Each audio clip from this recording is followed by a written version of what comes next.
समजा तुम्ही एखाद्या आमदार, खासदार किंवा एखाद्या राजकीय नेत्याच्या ऑफिसमध्ये कामाच्या निमित्ताने गेला आणि तिथे तुम्हाला दिसलं आत एक स्वतंत्र मेकअप रूम आहे. त्या रूममध्ये बेड आहे, मसाज मशीन आहे आणि त्या रूमच्या डस्टबिनमध्ये आणि तिथल्या कपाटात कॉन्डम्स आहेत. तर तुमची प्रतिक्रिया काय असेल? पण हे सगळं खरंच घडलं आहे? तुम्हाला वाटत असेल हे घडलं असेल, पण हे भारतात घडलं नसेल. पण हे भारतातच कोलकात्यात एका तृणमूल काँग्रेसच्या नगरसेविकाच्या वॉर्ड ऑफिसमध्ये खरंच घडलं आहे. आणि जेव्हा हा व्हिडिओ सोशल मीडियावर व्हायरल झाला तेव्हा बंगालच्या राजकारणात भूकंप आला. ती नगरसेविका म्हणजे मिस कोलकाता, ती तृणमूल प्रवक्ता असा प्रवास केलेल्या अनन्या बॅनर्जी. आणि त्यांच्या कार्यालयातून आढळलेल्या वस्तूंनी जे राजकीय वादळ उठवलं ते अजून सुरूच आहे. तर काय आहे संपूर्ण प्रकरण सविस्तर पाहूया व्हिडिओच्या माध्यमातून. नमस्कार, मी पंकज आणि तुम्ही पाहताय कसं काय. मंडळी, ही घटना आहे कोलकात्यातील मुकुंदपूर परिसरातल्या वॉर्ड क्रमांक 109 कोलकाता नगर निगम इथली आहे. इथल्या नगरसेविका आहेत अनन्या बॅनर्जी, तृणमूल काँग्रेसच्या प्रवक्त्या आणि बंगाली ग्लॅमर वर्ल्ड मधील एक ओळखीचा चेहरा. हे वर्ष आधीच पश्चिम बंगालसाठी राजकीय दृष्ट्या खूप उलथापालथीचं राहिलेलं आहे. 2026च्या विधानसभा निवडणुकीत भाजपने ममता बॅनर्जीला धक्का देत 207 जागा जिंकल्या आणि तृणमूल काँग्रेस 80 जणांवर आली. या पराभवाच्या झटक्यातून तृणमूल अजून सावरत असताना हे नवीन प्रकरण समोर आलं. जून 2026 मध्ये काही स्थानिक नागरिक आणि विरोधी पक्षाच्या कार्यकर्त्यांनी अनन्या बॅनर्जीच्या वॉर्ड कार्यालयात प्रवेश केला. आत काय होतं ते बघून ते थक्क झाले. त्यांनी व्हिडिओ काढले, ते व्हायरल झाले आणि पुढचं सगळं राजकारण सुरू झालं.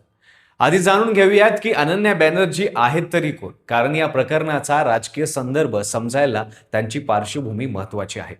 अनन्या यांनी कोलकाता विद्यापीठातून इंग्रजी विषयात पदवी घेतली. सुरुवातीला एअर होस्टेज म्हणून काम केलं, त्यानंतर ग्लॅमर जगात पाऊल टाकलं आणि साल 2000 मध्ये मिस कोलकाता हा खिताब त्यांनी पटकावला.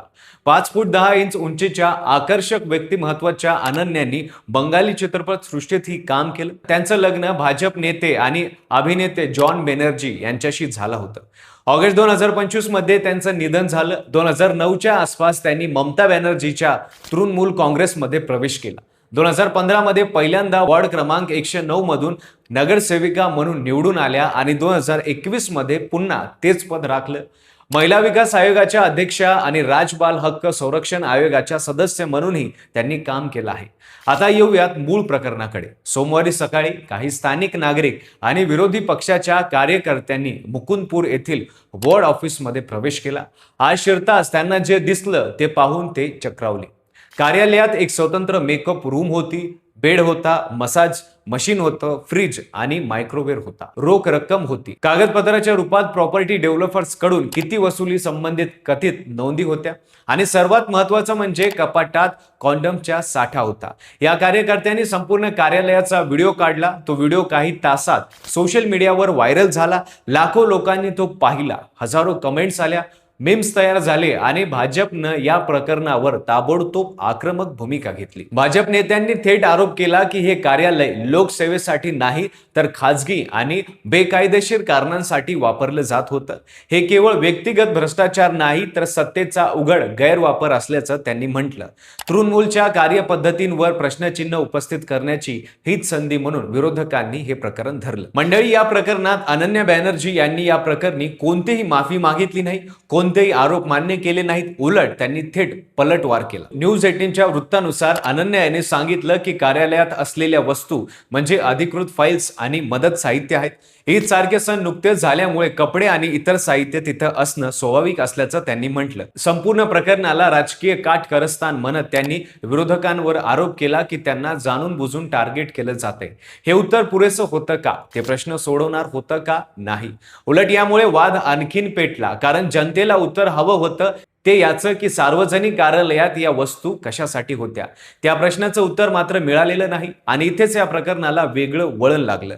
अनन्या यांनी एक इशाराही दिला की पश्चिम बंगालमधील सध्याच्या राजकीय संघर्षाच्या पार्श्वभूमीवर या घटना जाणून बुजून घडून आणल्या जात आहे. मंडळी, हे प्रकरण सध्या 3 ठिकाणी चांगलं चर्चेत आले. पहिलं ठिकाण म्हणजे सोशल मीडिया, जिथे हजारो मीम्स, व्हिडिओ आणि प्रतिक्रिया येत राहिल्या आहेत. दुसरे ठिकाण म्हणजे माध्यमे, जिथे या प्रकरणावर वेगवेगळ्या अँगलने चर्चा होती. तिसरं आणि सर्वात महत्त्वाचं ठिकाण म्हणजे राजकीय क्षेत्र. पश्चिम बंगालमध्ये 2026च्या विधानसभा निवडणुकीतील भाजपने मोठा विजय मिळवल्यानंतर तृणमूल काँग्रेस आधीच दबावाखाली आहे. अशा ते प्रकरण भाजपासाठी आयतं खोलीत मिळाल्यासारखं झालं आहे. गेल्या काही आठवड्यामध्ये तृणमूलशी संबंधित अनेक कार्यालयांमध्ये गैरव्यवहाराचे आरोप झाले आहेत आणि अनन्या बॅनर्जीचं प्रकरण त्यात जोडलं गेलं आहे. अधिकृत तपासाबाबत सांगायचं तर अद्याप कोणत्याही तपास यंत्रणेने या प्रकरणात स्वतंत्र चौकशीची घोषणा केलेली नाही. व्हिडिओमध्ये दिसणाऱ्या वस्तू किंवा त्यांचा उद्देश ऑफिशियल समोर आलेला नाही. संडे गार्डियनच्या म्हणण्यानुसार त्या कागदपत्रांची स्वतंत्र तपासणी झालेली नाही. तृणमूल काँग्रेस पक्षाची अधिकृत भूमिका अद्याप जाहीर झालेली नाही. पण या संपूर्ण प्रकरणात काही गोष्टी मात्र स्पष्ट आहेत. एक म्हणजे कार्यालयात त्या वस्तू होत्या हे व्हिडिओ पाहिल्यानंतर नकारता येत नाही. दुसरं म्हणजे या वस्तूंचा नेमका उद्देश काय होता हे अजून स्पष्ट झालेलं नाही. आणि तिसरं म्हणजे हे प्रकरण केवळ एका नगरसेवकापुरतं राहिलेलं नाही. विधानसभा निवडणुकीत पराभव झाल्यानंतर तृणमूल काँग्रेस आधीच कमकुवत स्थितीत आहे. भाजपासाठी हे प्रकरण म्हणजे मतदारांपुढे आपला मुद्दा ठेवण्याची संधी आहे आणि जनतेसाठी हे प्रकरण म्हणजे एक प्रश्न आहे की आपण ज्यांना निवडून देतो त्यांचे कार्यालय नक्की कोणाच्या सेवेसाठी असतं. अनन्या बॅनर्जीने आरोप फेटाळले, पण जनतेच्या मनात जे प्रश्न आहेत त्यांचे उत्तर अजून बाकी आहेत. कारण लोकशाहीतील जनतेच्या पैशांना चालणारं कार्यालय फक्त जनतेसाठीच असावं असा एक साधा नियम आहे. त्या नियमांचं उल्लंघन झालं की नाही हे ठरवण्याचा अधिकार आता तपास यंत्रणा आणि शेवटी जनतेचाच आहे. तुम्हाला काय वाटतं, सार्वजनिक कार्यालयात अशा वस्तू सापडणं हा केवळ विरोधकांनी रचलेला कट आहे का की काही दुसरं काहीतरी? कमेंटमध्ये नक्की सांगा. व्हिडिओ आवडला असेल तर लाईक करा. चॅनलवर नवीन असाल तर चॅनलला सबस्क्राईब करायला विसरू नका आणि पाहत राहा फक्त कसं काय.